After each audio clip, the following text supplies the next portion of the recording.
नमस्कार, मैं परवेश पामल और आप देख रहे हैं स्टोरीज ऑन स्पॉटलाइट। सोचिए, एक रूटीन अकाउंट क्लोजर रिक्वेस्ट ने आईडीएफसी फर्स्ट बैंक में 590 करोड़ रुपए के फ्रॉड का पर्दाफाश कर दिया है और इस खबर के बाहर आते ही बैंक के शेयरों में 20% तक की भारी गिरावट देखी गई। आज के इस वीडियो में हम समझेंगे कि आखिर यह घोटाला कैसे हुआ, बैंक और हरियाणा सरकार ने क्या कड़े एक्शन लिए और आरबीआई का इस पर क्या कहना है।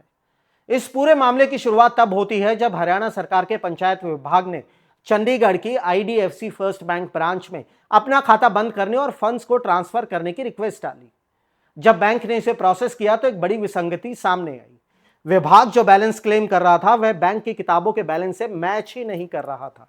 बहुत डिफरेंस था दोनों फिगर्स में। 18 फरवरी के बाद हरियाणा सरकार की कई और संस्थाओं ने भी बैंक से संपर्क किया और उनके खातों में भी इसी तरीके की गड़बड़ी पाई गई। आईडीएफसी फर्स्ट बैंक के एमडी और सीईओ वी वैद्यनाथन ने इस पर सफाई देते हुए बताया कि यह फ्रॉड पूरी तरह से मैनुअल था और सिर्फ चंडीगढ़ की एक स्पेसिफिक ब्रांच और एक ही क्लाइंट ग्रुप तक सीमित था। बैंक के कुछ कर्मचारियों ने बाहरी लोगों के साथ मिली भगत करके जाली चेक और फर्जी ऑथराइजेशन लेटर्स का इस्तेमाल किया और फंड्स को अनऑथराइज्ड बेनिफिशियरी अकाउंट्स में ट्रांसफर कर दिया। 21 फरवरी 2026 को बैंक ने सेबी को दी गई अपनी ऑफिशियल डिस्क्लोजर में बताया कि रिकंसिलिएशन के तहत कुल अमाउंट लगभग 590 करोड़ रुपए है। मामले की गंभीरता को देखते हुए बैंक ने तुरंत एक्शन लिया है। 4 संदिग्ध अधिकारियों को सस्पेंड कर दिया गया है और पुलिस कंप्लेंट भी फाइल कर दी गई है। इसके अलावा मामले की गहराई तक जाने के लिए केपीएमजी को इंडिपेंडेंट फॉरेंसिक ऑडिट के लिए नियुक्त किया गया है।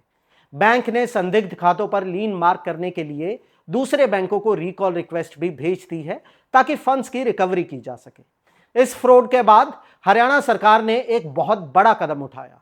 22 फरवरी को फाइनेंस डिपार्टमेंट ने एक सर्कुलर जारी करते हुए आईडीएफसी फर्स्ट बैंक और एयू स्मॉल फाइनेंस बैंक को स्टेट गवर्नमेंट के बिजनेस से बाहर यानी डीइम्पैनल कर दिया है।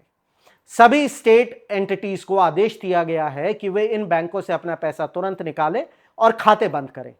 सरकार की जांच में यह भी सामने आया है कि बैंक नियमों का उल्लंघन करते हुए फंड्स को हाई यील्डिंग फिक्स्ड डिपॉजिट्स के बजाय लो इंटरेस्ट सेविंग अकाउंट्स में रख रहे थे, जिससे सरकार को आर्थिक नुकसान हो रहा था।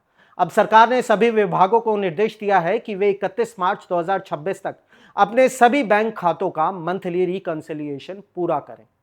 इतने बड़े फ्रॉड के बाद सवाल यह है कि क्या हमारे बैंकिंग सिस्टम को कोई खतरा है?